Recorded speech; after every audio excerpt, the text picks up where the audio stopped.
cardiovasculares, historias familiares de ACV, de infarto de miocardios, patología coronarias previas, patologías arterial periféricas, un correcto examen físico de todos los territorios vasculares y la toma de la tensión arterial de ambos lados. Uno de los índices que podemos utilizar es el índice tobillo-brazo, que según el índice podemos estimar que el paciente tiene mayor o menor riesgo de padecer una enfermedad arterial periférica. Como sabemos, no está recomendado en ninguna de las guías un screening general en la población de qué paciente puede llegar a tener una estenosis carotidia. Sabemos que por ahí es recomendado en los pacientes que tienen factores de riesgo múltiples, que tienen antecedentes de ACV, antecedentes de patología coronaria, antecedentes de estenosis, de patología periférica arterial, de que tengan aneurismas ateromatóxicos de aorta. Entonces son pacientes que son más candidatos a tener estenosis carotidia y quienes vamos a estudiar. Esto es un artículo muy interesante que salió donde intenta hacer una escala de riesgo de qué paciente qué población está en mayor riesgo de padecer una ateromatosis carotidias, y intentan crear este screening que es el PACAS, donde vemos que tienen en cuenta la edad, el sexo, el antecedentes de fumar, diabetes, todo lo que son los factores de riesgo cardiovasculares, los distintos niveles de tensión arterial sistólicas y diastólicas, y en base a esto crean un score, y ese score los va a permitir, perdón que voy a mover, perdón, que no quiero mover esto de acá, para que no me tape la pantalla, ahí está. Nos va a permitir ver, por ejemplo, en rosa más oscuro vemos la posibilidad de tener el porcentaje de estenosis, la posibilidad de encontrar una estenosis mayor al 70% según el índice de score va aumentando, y la posibilidad en rosa más claro de una estenosis mayor al 50%. Esto es un score que intenta identificar a qué población deberíamos poder hacer un screening de estenosis carotídea.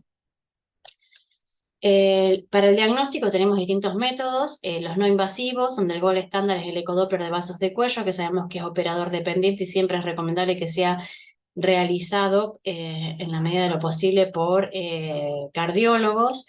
La angiotomografía multislide de vasos de cuello, la angioresonancia de vasos de cuello, y los métodos invasivos, la arteriografía digital.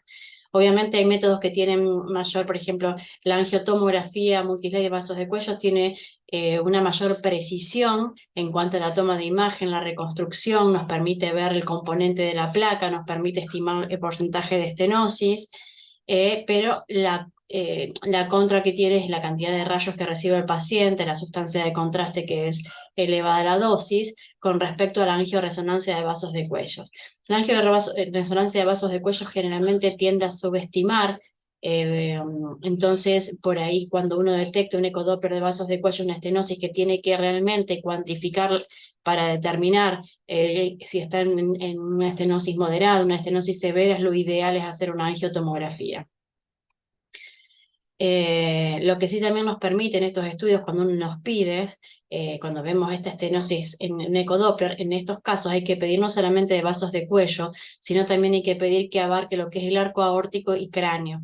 El arco aórtico porque nos va a permitir en su momento de poder determinar si es factible o no factible una técnica endovascular, o si tiene algunas contraindicaciones por anatomía, y sobre todo también lo intracraniano, para poder diferenciar, o sea, que el ACV, por ejemplo, en un caso sintomático, el ACV que está teniendo el paciente no sea por una estenosis intracraniana, y también para valorar todo lo que es la circulación colateral y la circulación de lujo que tiene el paciente para poder determinar el riesgo de un efecto adverso de las terapias de revascularización, que es por hiperflujo, que se me borró la palabra, la de reperfusión, el efecto adverso por reperfusión en los pacientes. O sea, que uno estima, y también para ver los colaterales, cómo está funcionando ese polígono de Willis, para ver cuál va a ser la mejor técnica y cuánto riesgo tiene el paciente al momento de la terapia. La clasificación, tenemos dos clasificaciones, sintomática o asintomática. Sintomática ya sabemos que es cuando el paciente presenta un síntoma hemisférico ipsilateral, ya sea hemisférico u ocular, ya sea AIT o ACV, y que estamos dentro de la... Ay, perdón que me distrae esto, ahí estamos. cuando tiene un síntoma hemisférico u ocular ipsilateral. La ateromatosis carotidia corresponde en causas a un 20 o un 25%, depende de la literatura. Algunos dicen entre un 10 y un 15, otros dicen entre un 15 y un 20, 25%, que es la causa de ACV isquémicos.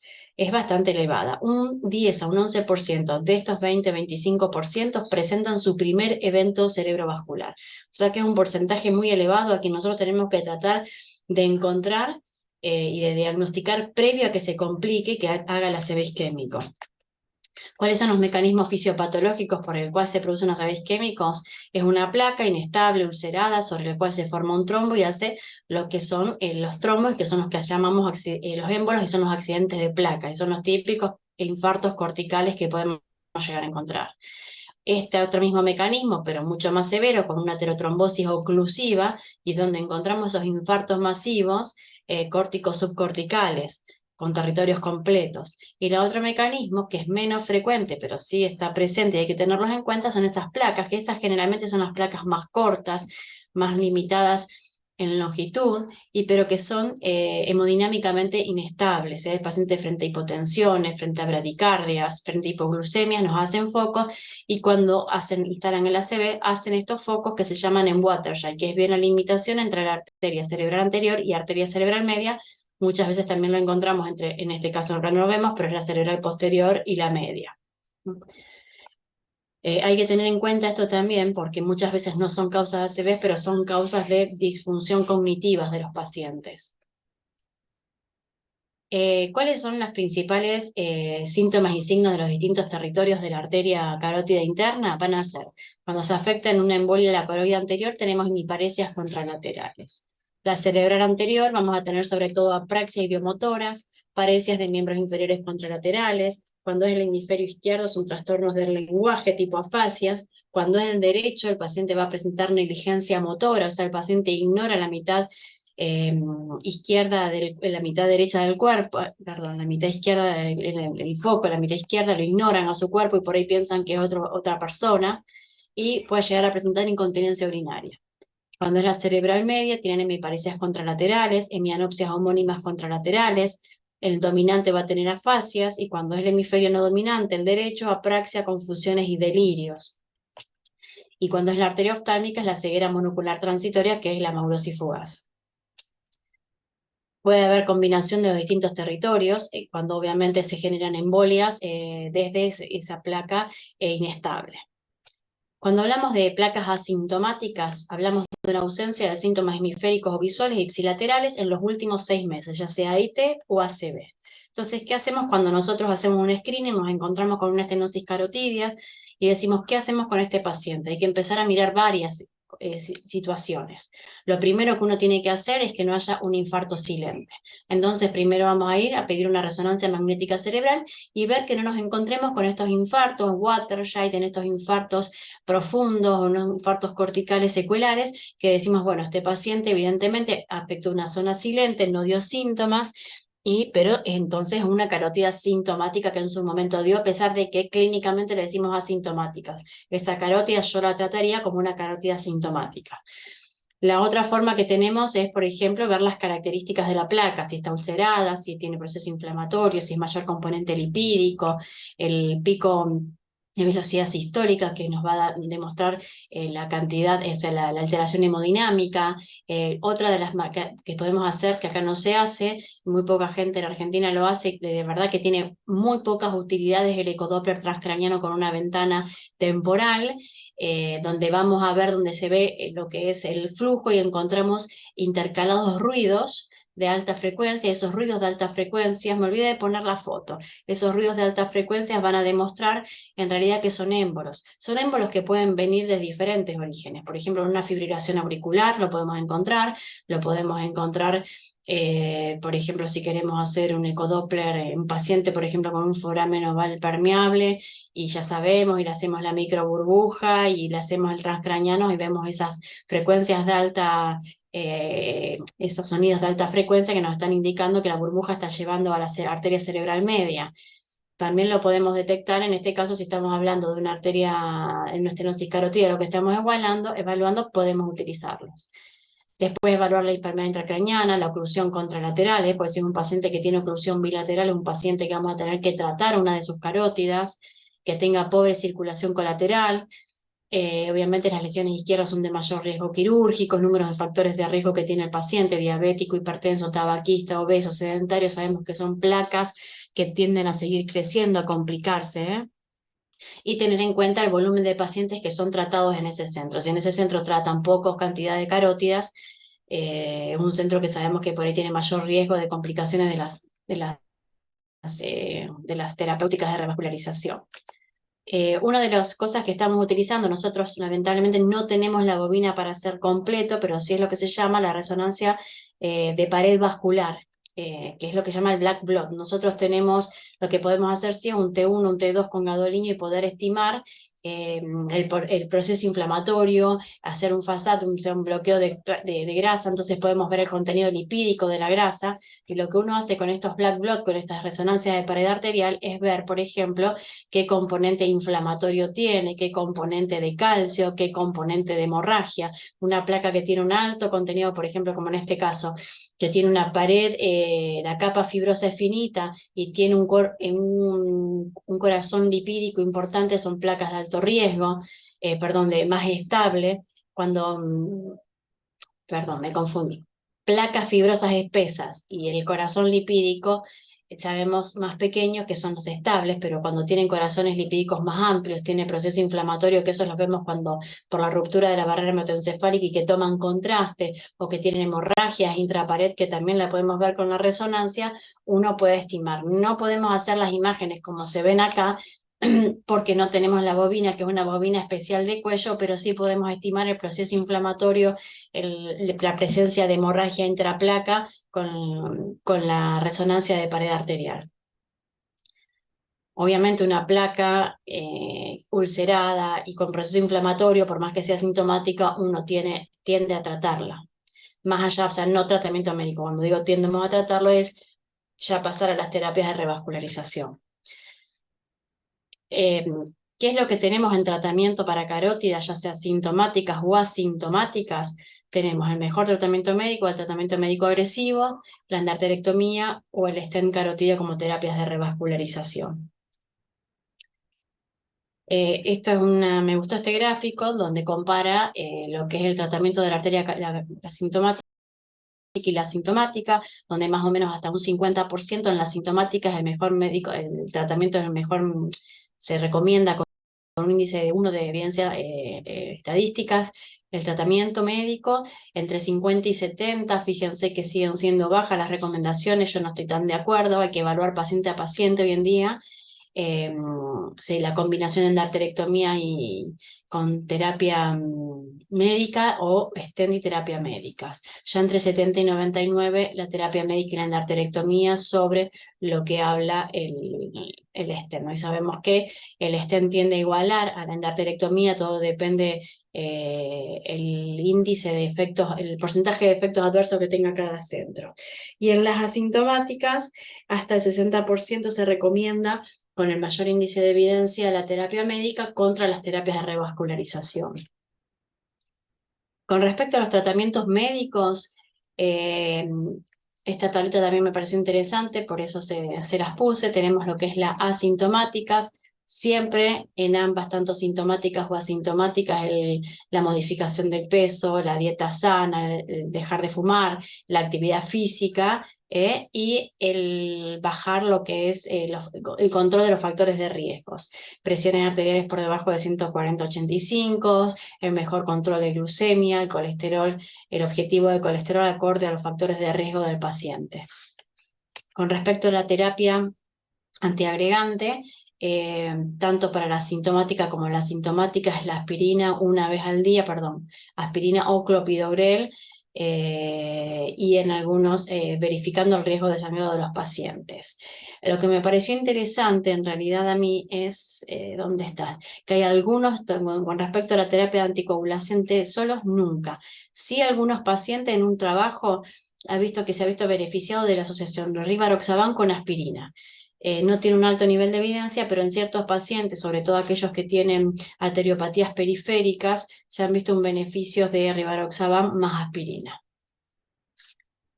y los anticoagulantes estándar y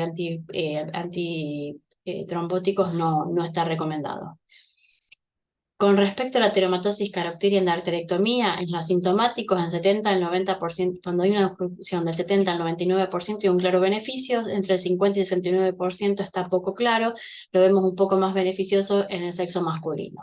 En los asintomáticos, un mayor al 60% se puede considerar.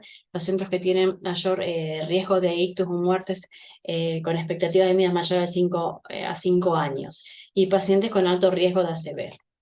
Estos son los trabajos en los cuales se basa la evidencia de estas recomendaciones. En cuanto a la endarterectomía, las contraindicaciones son cuando el paciente tiene alto riesgo quirúrgico, cuando hay coronariopatías, cuando hay déficit neurológicos severos o cuando hay una oclusión de arteria carótida contralateral. Las complicaciones que se encuentran son infartos agudos miocardios, lesión de pares craneales, síndrome de reperfusión, ACV periprocedimientos y hematoma cervical. Y las condiciones poco favorables son estenosis de difícil acceso quirúrgico por arriba de C2, bifurcaciones carotidias altas, estenosis por radioterapias o reestenosis luego de una endarterectomía. Con respecto a la teromatosis carotidias y el stent carotidios, es una opción a la endarterectomía. Hoy sabemos que van casi cabeza a cabeza en las recomendaciones, una estenosis sintomática entre 50 y el 99 con alto riesgo quirúrgico y en estenosis asintomáticas mayores al 80% con alto riesgo quirúrgicos. Nuevamente acá los trabajos del Jambres, el CREST y el ACT, que son los que, con los cuales se llegan a estas recomendaciones en las últimas guías. Condiciones que aumentan el riesgo de complicaciones en el procedimiento son las placas blandas, lipídicas, las lesiones preoclusivas, la extensión de lesiones mayores de 15 milímetros, circunferencias de placas calcificadas, los arcos aórticos tipo 3 o aortas flexuosas, la ateromatosis severa del arco aórtico y arterias carótidas internas distal marcadamente tortuosas. Las complicaciones son stroke y muertes periprocedimientos, se han visto un poco más elevado el porcentaje que en la endarterectomía, por eso siempre siguen las guías indicando en primera línea la endarterectomía y pacientes de edad avanzadas. Y también el síndrome de reperfusión, como lo vemos en la endarterectomía. ¿Quién lo opera, el cardiovascular o los neuros? Habitualmente en cualquier parte del mundo el cirujano cardiovascular lo tiene que operar. En el ICR lo operan los cirujanos cardiovasculares.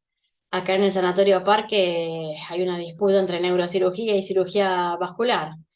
Yo, imagínense, estoy en el medio, o sea que no me quedan muchas opciones a quién tener que llamar, ¿no? Pero normalmente en cualquier parte del mundo son los cirujanos vasculares. Y el síndrome de hiperperfusión, las complicaciones de terapia de revascularización arterial, tiene una incidencia entre 0,2 y 18,9, fíjense qué variable es la incidencia, y está asociada a ambas técnicas. Se caracteriza por una tríada donde el paciente comienza con foco neurológico, cefalea y crisis convulsivas, y hay factores de riesgo que nos hacen pensar que un paciente pueda llegar a tener mayor posibilidad de hacerlo: la hipertensión, diabetes mellitus, estenosis carotidia severas, oclusiones carotidias contralaterales, pobre circulación colateral, disminución de la reserva cerebrovascular, o periodos postoperatorios que el paciente cursa con mucha hipertensión, con un aumento del flujo sanguíneo cerebral cuando se desclampea la arteria, se aumenta muchísimo el flujo sanguíneo cerebral en forma brusca y la hiperperfusión prolongada. Este es un algoritmo que está bueno, que es en cuando el paciente presenta síntomas recientes en los últimos 6 meses, que es cómo lo vamos a ir evaluando y cómo vamos a ir llegando a las indicaciones. Carótidas estenosias tenemos, lo dividen en sintomáticas o asintomáticas y según las imágenes, cómo lo vamos a ir estudiando en porcentaje y cómo vamos a ir llegando, que es lo mismo que yo les mostré antes en otra forma de algoritmo de estudio. Eso sí, cuando nosotros estamos frente a una carótida, cuando estamos frente a una carótida sintomática, la recomendación de la terapia de revascularización que elijamos según lo que mayor experiencia tenga el centro, según lo que el paciente requiera, por sus riesgos, si elegimos stent o endarterectomía, es hacerlo pasada las 48 horas de los síntomas dentro de los 7 días. ¿Por qué? Porque es el periodo. En los primeros 48, 72 horas el riesgo que mayor tiene el paciente de presentar los efectos adversos a la técnica, ya sea la reembolización, ACV, infarto, y no más allá de los 7 días porque ya empieza a aumentar el riesgo de un nuevo evento cerebrovascular. Entonces la recomendación es dentro de los primeros 7 días de que hizo los síntomas de pacientes y esperar las primeras 48 horas. Y obviamente un paciente que no sea un ACV extenso, masivo, córtico, subcortical, donde realmente ya no tenemos territorio para preservar y para tratar de conservar. Listo. No les quise hacer muy extenso porque tampoco, o sea, hay un montón de cosas que ustedes la pueden ir leyendo y pasar las tablas de estadística y el índice y no me parecía. O sea, si uno quiere por ahí, ver esa estadística puede ir yo le puse ahí esta es la guía de neurología y este artículo que es ¿dónde está? Pastori, creo que es este, sí. Pastori, este es un artículo italiano que tiene un muy buen resumen de carótida. Me gustó el abordaje que hacen con la carótida sintomática. Está bueno. No sé si me quieren hacer alguna pregunta,